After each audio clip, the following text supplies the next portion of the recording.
A number of people have told me that it's really hard to make Indian tea after you go vegan, that the milk isn't right or it doesn't taste right or something. So I thought I'd make a video to show you.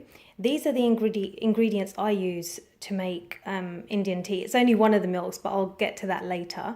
So I'm just going to show you step by step how I make it. Okay, that's nearly a full mug of tea there. I'm going to put that into the pan and then put the pan on medium to high heat. Okay, now I'm going to add 2/3 of a teaspoon of this tea by Clipper, and then here, that is my homemade tea masala or masala. I'm putting about 1/4 of a spoon of that in there. And then this is ground up elchi or cardamom. I'm putting about 1/3 of that in the pan as well. Okay, I've now cut this amount of ginger off the big wad of ginger that I had, and I'm going to cut that into small pieces using kitchen scissors and put it straight into the pan. Now there's two ways I do this. Sometimes I actually add the milk in straight away and then let it all cook away on a low heat. I leave it for about 15 minutes. Other times I let this mix of the water and all the spices and the tea, I let that boil on this medium to high heat, and then I add the milk, and then I let it heat up a bit longer. So I'm going to use that way today. So as you can see, it's beginning to boil. I'll come back to filming once it's boiled and show you how much milk I add.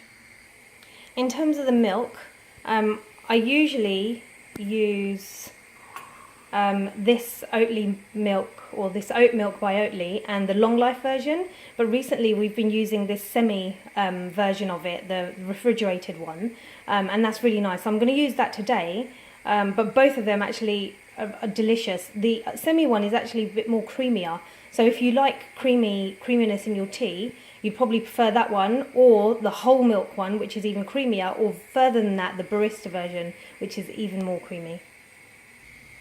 Okay, I've got 1/4 of a mug of tea, even milk in there, and I'm just going to add that straight into the pan.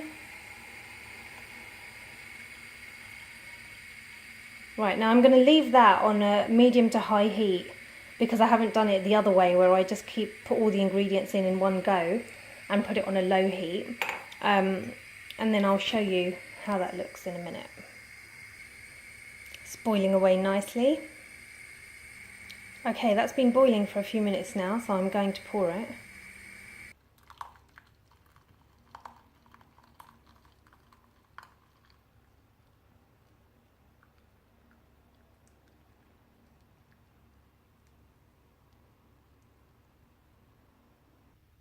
And that's the result. Piping hot Indian tea. No issues with the milk. Everything is as it should be. And it tastes delicious. If I ever add sugar, I add this ginger sugar, which I'll add an image of in a minute. This is the sugar I usually use. I've thrown away the packets, so I'm sharing a photo. You see it says ginger at the top. So that's the one I put with tea. It tastes really nice.